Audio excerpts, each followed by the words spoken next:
Welcome to the Speak with People podcast, where we believe that healthy communication is the key to unlocking your leadership potential. We are the go-to resource for leaders looking to greatly improve their communication skills, whether it's one-on-one interactions, team settings, public speaking, or your digital communication. By improving these skills, leaders can create stronger connections and drive positive change within their organization. Each and every episode, we sit down with leaders from various fields, just like you're grabbing a cup of coffee with them. We dive into real, practical conversations. Our goal is to help you transform your communication skills so you can lead more effectively, build stronger relationships, and make a lasting impact. So grab your favorite drink, settle in, and let's learn together. How do you communicate your vision in a way that people actually hear it and they follow it? How do you put your message in a way that inspires other people? And how do you position yourself? How do you position your personal brand that really connects with people? Well, today on the Speak with People podcast, we are diving into this with someone that I have just buckets of admiration for. I met him at a conference last year, and since then, he has taught me so much about branding, about vision casting, about business. I'm in his Facebook group. I follow everything that he does and says because it's that good. I've heard him speak a handful of times, and he's an incredible world-class communicator. Adam McChesney, welcome to the Speak with People podcast. Jason, thanks for having me, man. I'm blessed to have met you this year, and it's just been awesome watching you and even chatting offline, seeing the growth you've had, even just since we met 6 or 7 months ago. It's been incredible. So grateful to have you in my life as well. I love it. I love it. Well, hopefully someday I'm going to get out to St. Louis and see a Cardinals game with you. So that would be Make it happen. I love it. Or March, come to Tampa for spring training. Spring training baseball is pretty great. That would be good as well. That would be good as well. I love it. Well, hey, before we hop into this, let's let our listeners hear a little bit more about your story. Tell us who you are, what you do, kind of what got you to this place of where you're at. Yeah, so Adam McChesney, based here in St. Louis, Missouri. Lived here pretty much my entire life. Went to college about 2 hours away in Columbia, Missouri. After college, didn't necessarily know what I wanted to do. Tried to start a couple of entrepreneurial businesses and journeys, and just didn't pan out. So kind of stumbled my way into medical device sales. Which is kind of funny because it's not the easiest industry to just stumble into, but I got super lucky, kind of in my first role, and then got even luckier into my second role. But did that for about 5 years. The company that I sold most notably for, that people may be familiar with, is called ResMed. So selling CPAP equipment, the masks, the devices, all that stuff, and ventilators as well for a hot second before they became really popular during COVID. And did that up until 2020 in the pandemic. And in 2018, before all the craziness happened with COVID, I was sitting in a hotel room. I had just proposed to my now wife, Delaney, and was kind of thinking about, like, what do I want to actually do with my life? Because growing up, I didn't know what a lot of money was or wasn't. I had everything I pretty much needed, but it wasn't until I got into medical device sales where I made my first six figures at the age of 25. At the age of 26, I made 200K. And so I kind of thought I had basically made it, right? Everybody that I knew, for the most part, of all my friends and anybody that I grew up with, not that they weren't doing awesome things, they weren't making the money that I was making. And so I wasn't extravagant with it. I wasn't blowing it. I saved a lot of it, bought our forever dream home in May of 2020. But it was one of those things where I was like, I'm motivated by this thing, and now I have this thing, and I'm 26 years old. So I was sitting in a hotel room at the age of 27, and basically typed into Google, or I guess I was 26 still, typed into Google how to make money online. And I came across this ad that basically sold me on the vision of being able to be a digital landlord. So digital landlord, meaning I would build websites, rank them, and then when they would get to the first page of Google and generate leads, I would then sell off those leads in a fashion like a digital landlord to a local business, if you will. And so I built 200 websites from 2018 to 2020, and then decided to go full time. We bought our forever dream home 6 weeks later, put my 2 weeks in, and just excited to kind of go full steam with it. Over the last 4 years, I've had a small agency. I became a franchisee of an agency. I've been was a partner of that agency, since left and exited that agency, restarted an agency, as well as kind of a mastermind in a community called Builders Authority, where we don't just do the digital marketing for businesses, right? The websites, the SEO, the paid ads. We also teach people how to do that themselves. And then the big component was the personal branding stuff. And so that launched a little over a year ago now. And the whole aspect was I've grew multiple seven-figure businesses now just from being Adam McChesney. And so posting Wow. on social media, speaking on stage, being a podcast guest like this, and also hosting my own podcast.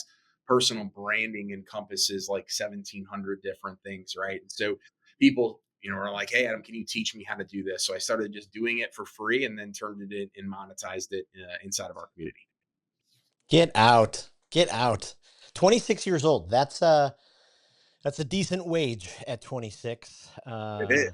Absolutely. So where did that drive come? Because sales just don't happen. So was it taught to you at a young age? Have you always just had this fire to kind of close the deal? It's funny you say that because I look back to college and I'm like, they don't necessarily tell you about sales in college. Like, it's not Right. like even when you're in business school, which is what I was in, they're not like, hey, here, you're going to go learn how to become a salesperson. Right. And so I think growing up, I was surrounded indirectly and directly by a lot of entrepreneurs. My dad, my grandparents, they were all self employed. But I think from all of that, I was a college athlete. So I played college soccer, and whether it's the two a days and in preseason, or when I was in college, I played college soccer for 4 years. I also always had a job after my first semester, and so it was always about being an athlete, but also being good in school, and then finding ways to make money so I didn't have to rely on my family. And so I Mm. don't know, I can't really look back at any point where it was like that, but that was kind of just instilled Yep. in me. And then when I graduated, kind of the first thing I did was I had this internship where I was a marketing manager for a company that would today in this world compete with like Uber Eats. So we were signing up restaurants to basically be their third party delivery service. We hired the delivery drivers. I was promoting on college campuses. Here's all these specials, like kind of a Yelp, Uber Eats, whatever you want to call it, Grubhub, all those things into one platform. But we were bringing the social media component in 2012, 13, and 14, which Oh wow. everything kind of blowing up at that time. And then I applied. So I literally graduated with 4 college degrees. I applied to so many different jobs, and everybody was like, Adam, you're almost overqualified for our entry level role, because I was doing stuff, had multiple internships, had all these other things. And I didn't know what I wanted to do either. But the job that I essentially went into for the first 9 months was the internship turned kind of full-time stuff. So I decided I didn't want to leave Columbia yet.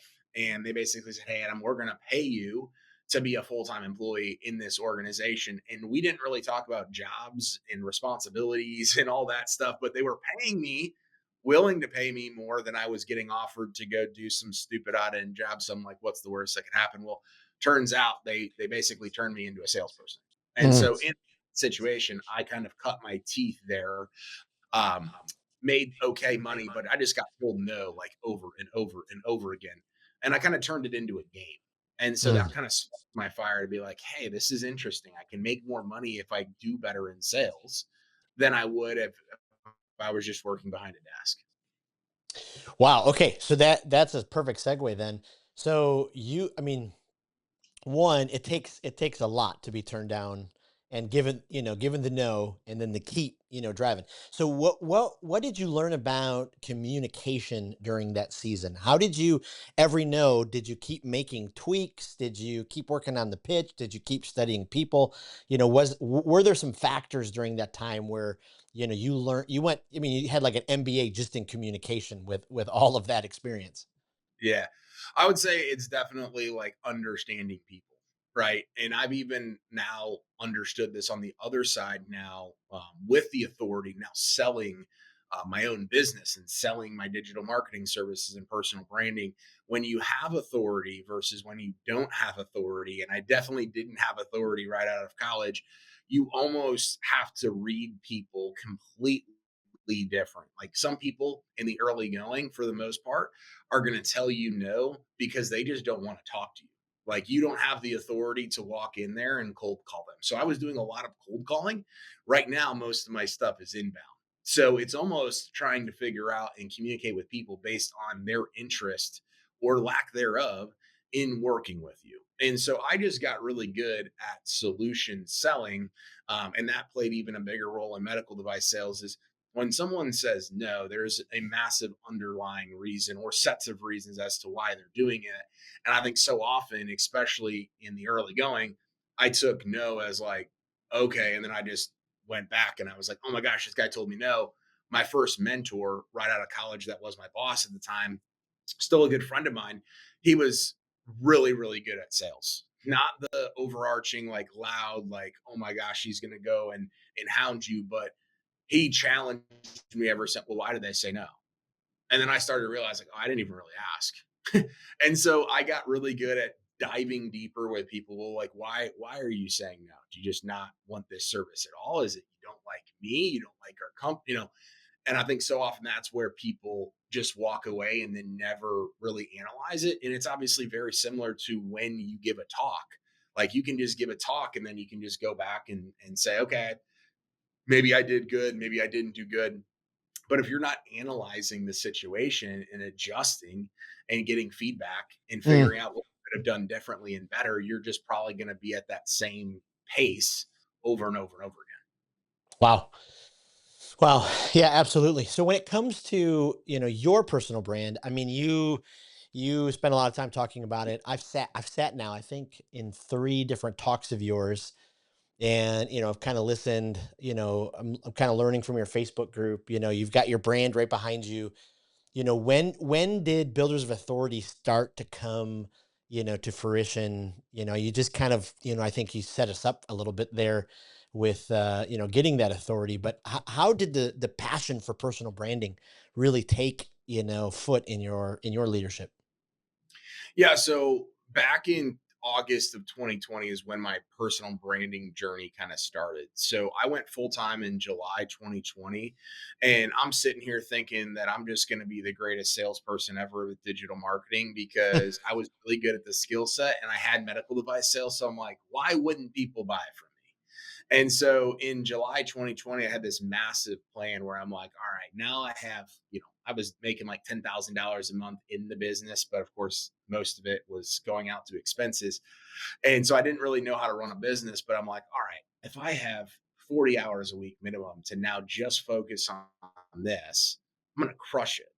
And so I went and I just told people, hey, I'm doing this now full time, expecting the phone to just start like blowing up, and it did. So Mm, I literally sold more doing it on the side than I did doing it full time my first month. And so I was sitting here, I'm like, what in the world type of decision did I just make in the middle of a pandemic to go and do this? And so I was literally just scrounging the internet trying to absorb information with podcasts and YouTube videos and all these things. And I came across a mastermind that basically was teaching, community, teaching how to build a personal brand, but they didn't necessarily call it personal branding. It was basically how to generate your own leads. And so I paid and joined the group. And when I joined the group at the time, I didn't know that there was multiple tiers to it. So I was looking for an in-person event to go to around all this, which at the time, obviously, was like non-existent, except for in the state of Texas, in Dallas, which is where I ended up going to for that first event. But I signed up at $1,000 a month, which I didn't necessarily have inside the business to be able to go and do that. And not knowing that there was even a lower tier, I just saw somebody talk about it. I said, "Hey, I'm interested, right?" And so I started to uncover like how could I actually draw people into what it is that I do? How could I create content and do it in a free way and do it differently than other digital marketers? So I started that journey in August of 2020. and just stayed with it. And I've stayed with it now for over 4 years. But it took about a year to like truly blow up. And Mm, so we went from 0 to 7 figures in 15 months, all based on my personal branding and referrals and word of mouth. But like personal branding was really the driver of it. And then a year and a half later, almost, so we're basically fast forwarding now to March of 2022, I got asked to speak at my first event. And it was around a bunch of other marketers. And I, of course, had no idea how to put a talk to give me the whole gamut, right? You see it probably all the time. And I just said, I'm going to tell people my story. I'm going to share my experience. I'm going to give them the blueprint essentially on everything I do on a daily, weekly, and monthly basis to grow my agency because they're all where like I have been, right? And at that event, there was some other big names like Kevin Harrington, Jen Gottlieb, like some other really, really big names. And yeah. after that I spoke, I was one of the last speakers. People were coming up to me and they were like, Adam, like you don't have anything for us to buy. And I'm like, what do you mean? And they're like, you don't have like a coaching program or a something or a something or I'm like, no, it's not what this is about. Like I'm running my agency and I just wanted to come share this because I got asked to basically come and speak. And people's jaws were like dropped. And I couldn't understand fully at the time, like, why were so many people enamored with me over some of those other speakers? And when I started to peel back the onion and ask those questions, they were like, Adam, because you're so relatable. Mm, Like you literally spoke to like there had been people that in that room in digital marketing for 15 years, and I grew quicker in 15 months than they did in 15 years. But I broke it down into simple yep. bite chunks. And I wasn't trying to sell something that I did years ago or that was some outdated strategy that a lot of people that get paid a ton of money to speak on stage and that have these brands that are way bigger than I would probably ever be, they just didn't connect to the audience, which is what I did. And so that's when things started to kind of begin to click. And then it took about a year and a half for me to actually create Builders Authority. Wow. Wow. Well, going back, you said something super powerful, and I run into it all the time, and I've wanted it to happen, many many times, especially as I coach speakers.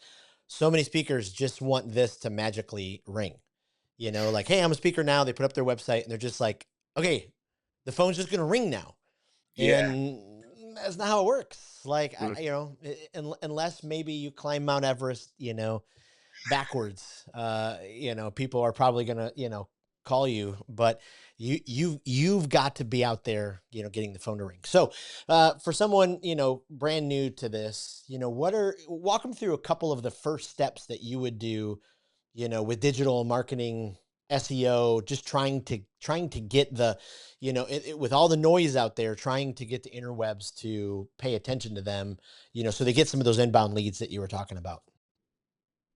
Yeah, so I like to break it up into more so the organic side with personal branding, and then there's obviously the digital side with the website and SEO and ads and all that stuff. On the personal branding side, so if you're not posting consistently on social media from your personal Adam or Jason Facebook page once a day, if not twice a day, again, you're just going to struggle to open up all the levers and doors. I can't tell you how many people I went to high school with, college with, people that I've known even before then, where people that I even went to grade school that have paid me to build their website and do their SEO. Mm, And I would have never known about that if I just hid behind the Builders of Authority brand and let like our digital marketing do the thing. yep. There are people right now that would pay you to speak, hire you for your services, refer you more business if they knew exactly what it was that you did. Wow.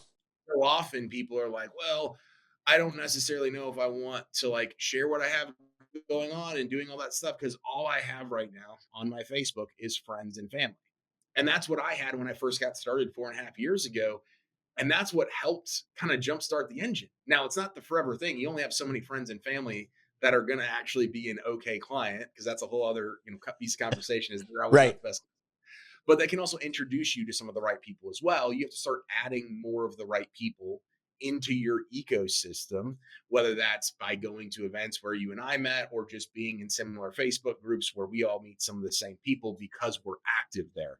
But if you're not flexing that free and easy muscle, you're always going to have to play the algorithm game with digital marketing, whether that's Facebook ads, SE, all that stuff, right? And so I like to have that combined approach with some of the website stuff and the branding, having a logo, having a AdamMcChesney.com website separate from our business, doing SEO, doing paid ads, the things that we do for ourselves and for the other companies, but sharing frontline, not just what it is that you do, but how you're also doing it for yourself and for your own business. Mm, So let's use you as an example, Jason, right? Like you're helping people. Not only are you helping people start and scale speaking stuff, but you're actively going and speaking and doing your own events and getting paid to do, like, you're the perfect person to be able to help that. Now, if you were to not share that you were also going and speaking at all those events and getting paid to speak, somebody might see that you would help them as a speaker because you say, "Hey, I'm accepting new people to work with," but they're like, "Well, I haven't seen content from Jason of him mm, speaking. Why would I go pay him?" No differently than the reason why people sign up with me for digital marketing or personal branding is because they're like, Adam has an auto glass repair company. He does his own digital marketing for his company and other companies, and he's great at a personal brand. Of course, I want to buy from him. right. Wow. Wow. I love that. I love that. Okay. So for leaders who are going, okay, oh my gosh, the digital space just seems so congested. So, uh, everybody's on there. You got LinkedIn, everybody's trying to get their stuff going. You got X, you've got, whatever the new ones for X are, you Facebook, they just get so overwhelmed. What are some of the common mistakes you're seeing leaders make when they're trying to build a personal brand, on some of these socials? Trying to master all of them. Mm. So what's funny is I didn't have an Instagram until February of 2021. So like when I started to actually grow my personal brand and I was already getting leads in from Facebook, I didn't have Instagram. I didn't even have TikTok. I didn't have a YouTube channel. I didn't have a podcast. I had LinkedIn, but I really wasn't utilizing it. Like Facebook was the driver and continues to be the driver for 80 to 90% of our leads. And I will say that like I probably haven't adapted and got onto some of the newer trends or like gotten as good at any platform as I am at on Facebook, but it's Mm. also knowing what drives those results. It's like the 80-20 rule, right? Something is consistently working. So I don't want to walk away from Facebook because it's consistently working to go hopefully master something else. Now I have a team now that is managing all of the other platforms, but I think knowing what's actually working with analyzing data and understanding return on investment and all these things, but not expecting to be the best at Facebook, the best at Instagram, the best at LinkedIn, the best at TikTok, the best at YouTube, the best at whatever. Wow. Boy, I love that. One of the things that hit me, I think when we were in Nashville and I was listening to your talk, you just lay it out like, this isn't going to happen overnight and consistency wins. And you showed us yours. And, maybe give some encouragement or some challenge to our listeners who are like, you know what? I've been trying for 3 weeks and nothing's happening, you know? Yeah, so I think it's really simple and easy to compare yourself or yourself to many other people, right? Whether Mm, it's they're comparing it to me or you, or they're comparing it to their competitors. We see that literally happen all the time. Is I try to make sure that I'm doing an apples to apples comparison as much as I possibly can. So if I'm going to compare myself to you or somebody else, I'm going to be like, hey, how long have they actually been doing this, right? I'm probably on chapter 3 when somebody else is on chapter 10, right? yep. It's unfair to me to be able to go and make that comparison because we're not even on apples to apples or a level playing field. And so I think it's important to take an audit and inventory of knowing specifically where you're at, but being able to put a plan in place to say, hey, I'm going to give myself X number of days, X number of posts, X number of whatever before I go and I try to make any tweaks. So my mentor at the time still a mentor of mine, but like my main mentor at the time told me, Adam, do this for 90 days Mm. when I started doing my personal branding in August of 2020. And at day 89, I kid you not, at day 89, I closed my first deal Hmm. that I could directly relate back to personal branding because I added them on Facebook. They were a local contracting company that did tree services. He saw my content, reached out and said, "Hey, Adam, I want a new website. I want to do SEO with you. I want to do Google ads with you. I've been following you, blah, blah, blah." That guy was a client for 3 years, still sends me business. He ended up selling off his company, but paid me on average about 30 to 40 grand a year Jeez. for 3 years. And so I think back to that moment, and that's why when I give those talks and I tell people is do this for 90 days, but be super, super consistent with it. I had no end goal from like, I need to generate this many leads or I need to make this much money from it, other than I was going to do these activities for 90 straight days. Wow. And at day 89, that happened. And that was like, okay. But so often, right, we're fixated on the wrong result. So if I would have been only focused on like when I woke up every single day and I continue to do this is I don't care what the engagement.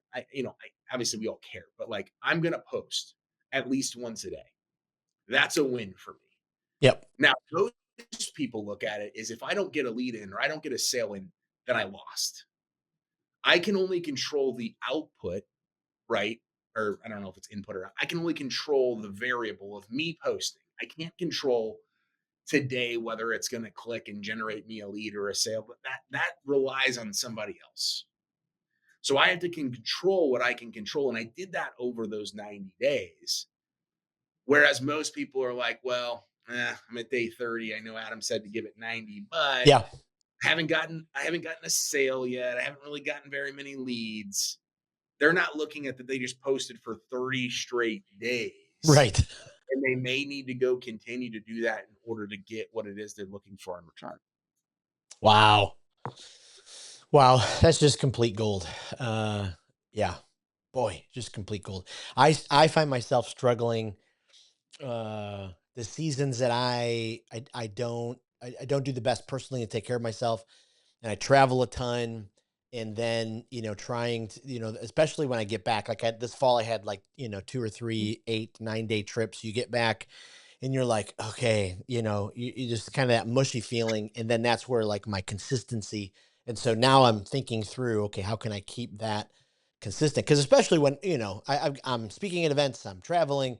Oh my gosh, the content ideas just flow, like crazy. Oh yeah. Oh yeah.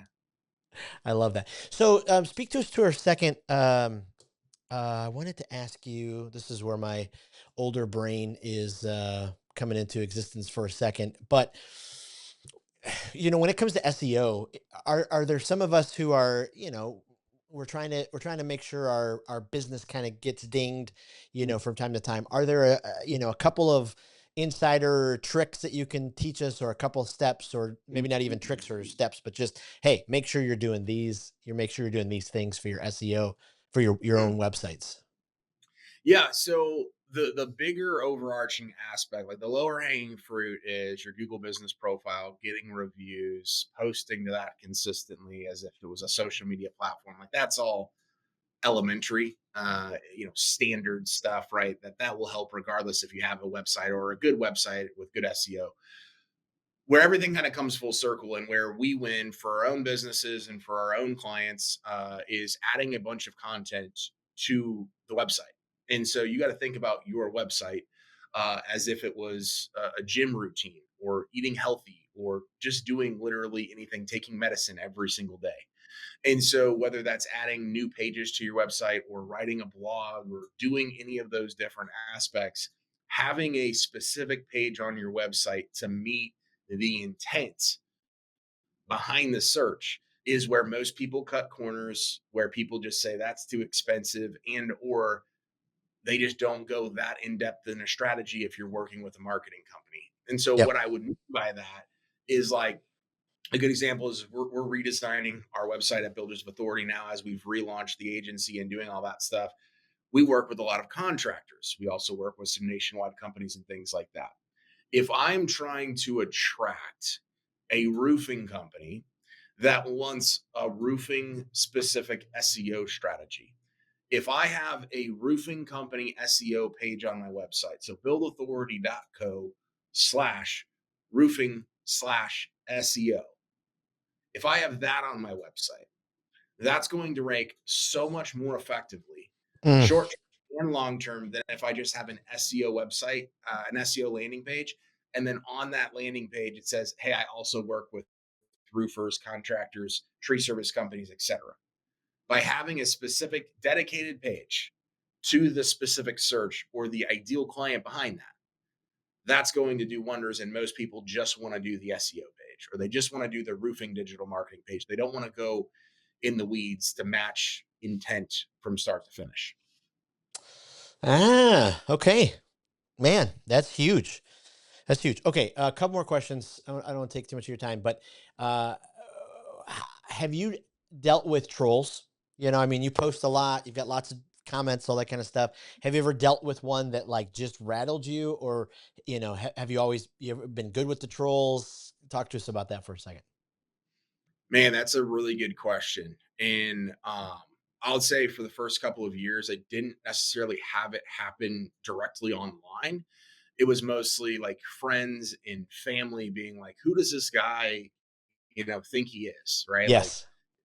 friends were like, "Oh, he thinks he's the next Tony Robbins or whatever." I'm like, "Well, Yep. if you're comparing me to Tony Robbins, like, I guess I'll take it." But Okay. in the in the beginning, it really like irked me. It made Yeah. me so mad, and I took it so personal, and I lashed out and got upset, right? And I wasn't ready for it. That was in like the first 6 months to a year. Um, then I kind of got okay with it. Just realized like people are showing, their true colors here and there. And then like in year three, people were like, "Oh, I knew you were gonna do that when I was busting your balls, and all that stuff." And I'm like, Ah. that's always funny to say.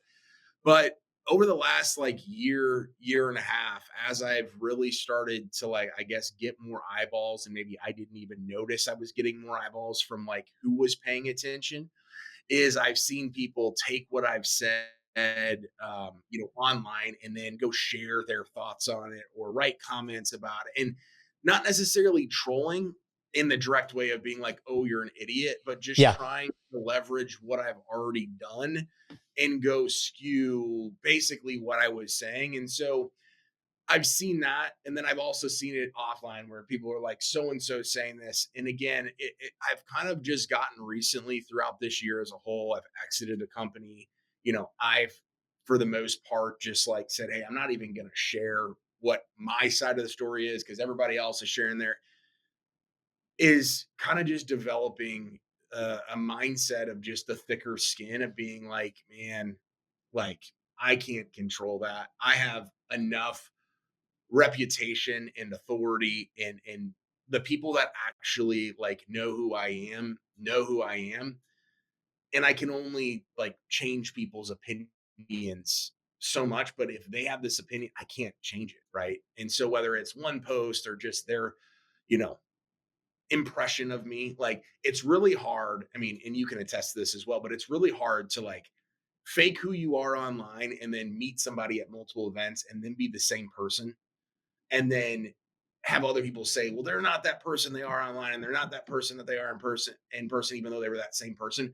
Most of the time, it's just somebody else trying to, you know, project negativity into a situation and start drama. And I've just realized that there's more and more of those people out there because they're really just upset with where they're at. They're frustrated, they're jealous, whatever it might be. Wow. Wow. That's wise. Whew, whew. Well, you have given us I mean, a whole lot to think about here. I mean, you've just opened up the vault. That's what I so appreciate about you. I mean, you're just so willing to share. Before I let you go, let me ask you some rapid fire questions. Listeners, as you remember, we're building this online communication library. This is a place where you can go. It's a giant Google Doc. and just get great recommendations for different things that can advance your learning and your practice management. So, Adam, when it comes to speakers, is there a speaker that, oh, every time you listen to them, they check all the boxes, you try to emulate them, or you try to send their talk to another person? Who's someone that you recommend that way? Ed Milet. Mm, I love it. I love it.